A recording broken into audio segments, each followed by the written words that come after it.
Aksi pencurian bagasi penumpang setelah pesawat mendarat di bandara masih saja terjadi. Bahkan ada tercatat 14 kasus pencurian barang bawaan penumpang atau bagasi terjadi di Bandara Soekarno-Hatta selama 2 tahun terakhir. Kemampuan sumber daya manusia termasuk mental dan tanggung jawab di sisi bandar udara diduga bermasalah. Apa yang seharusnya dilakukan agar kejadian aksi pencurian bagasi tidak terulang lagi? Sudah hadir di studio Jakarta hari ini pengamat penerbangan, yakni adalah Pak Gary Suyatman dan juga salah seorang penumpang yang mengalami, yakni adalah peristiwa aksi pencurian bagasi di beberapa waktu lalu, yakni dengan Bu Susan. Selamat sore Ibu dan juga Pak Gary, terima kasih sudah bergabung bersama kami di Jakarta hari ini. Kita ke Bu Susan terlebih dahulu. Bu Susan, kapan kejadian pencurian bagasi ini? Pada waktu kami pulang dari Pontianak hari Selasa sampai di Jakarta jam 10. Jadi pada waktu itu, pada waktu koper keluar, sudah terbuka koper saya. Dan itu terjadi tidak hanya pada saya saja, kami satu rombongan ber-18 itu ada 6 orang yang dibobol. Cuma yang lapor saya sama teman saya berdua. Pada waktu lapor itu ada juga laki-laki yang lapor, tapi dari petugas Lion Air-nya diam saja. Gitu. Jadi sama sekali tidak reaksi, cuma dilihatin saja. Dari penerbangan mana, Bu Susan? Dari Lion. Sebelumnya berangkat dari Pontianak menuju Jakarta. Iya, apa saja yang hilang, Bu Susan? Kebetulan barang-barang berharga saya simpan di handbag sehingga tidak ada yang hilang. Tapi kalau misalnya saya simpan pasti diambil lah. Karena punya teman saya charger HP saja diambil, gitu. Jadi apa itu betul-betul ini ya tidak aman kita. Lalu ya. Kemudian setelah Bu Susan dan kawan-kawan panik begitu, langsung melapor ke maskapai penerbangan tersebut, Bu? Iya, saya langsung lapor ke Lion Air-nya, tapi ya itu tadi petugasnya cuma ngeliat tok, nggak ngomong apa-apa, terus ya karena nggak ada reaksi kami keluar.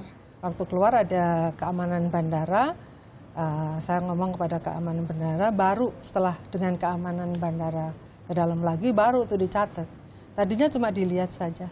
Dicatat, lalu kemudian proses sampai saat ini bagaimana, Bu? Nggak ada follow up-nya, cuma catat aja tuh. Ibu juga tidak berusaha untuk menelpon langsung ke maskapai penerbangan? Saya menunggu, masih menunggu nanti kalau belum ya karena koper saya kan nggak bisa ditutup lagi, rusak. Baik, ya. Baik.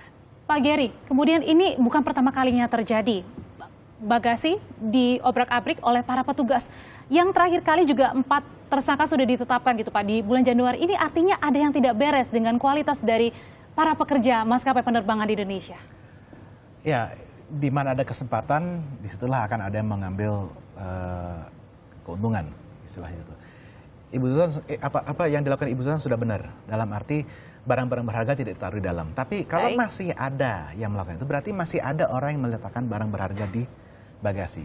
Karena kalau semua orang sudah berhenti itu, lama-kelamaan mereka juga akan berhenti. Nah, memang yang sangat disayangkan adalah kualitas dari SDM-nya memang. Dan tapi di sisi ini juga, kita lihat waktu kejadian yang di Januari, sudah diekspos, ada CCTV-nya, memperlihatkan orang ngambil dan lain-lain. Nah, kemarin kemana aja? Apakah hanya karena kemarin pas ramai lalu diusut, lalu begitu udah nggak ramai dibiarkan saja? Jadi tidak hanya masalahnya di maskapai, tapi juga di bandara, pengelola bandara, dan regulator. Tapi kan Pak Gary, kalau tadi mungkin memang ya ada barang berharga yang memang harus disimpan oleh para penumpang. Tapi kan ini kan juga sebenarnya tanggung jawab maskapai penerbangan dan juga sudah tertera dalam Undang-Undang Penerbangan Udara sendiri bahwa maskapai memang bertanggung jawab terhadap segala penumpang. Yang maskapai bertanggung jawab itu bukan terhadap isinya, tapi terhadap kerusakan yang dialami oleh kopernya. Jadi Ibu berhak untuk diganti kopernya, tapi untuk isinya itu ada ketentuannya lagi, batasannya sebatasnya. Karena apa? Kan tidak ada rantai buktinya. Bisa kan pernah ada yang kasus orang mengklaim dia menaruh perhiasan sekitar berapa belas miliar, lalu hilang. Ya kita sih bilang, ya kalau kita taruh bagasi sih keterlaluan gitu. Jadi makanya ketentuannya adalah ada pembatasannya juga. Tetapi memang ini harus diusut. Kita masih beruntung di Indonesia, kasus-kasus ini nilainya masih rendah. Dibanding negara lain itu nilainya kita ada beberapa bandara yang nilainya sudah triliunan setahun. Di sini masih ratusan juta.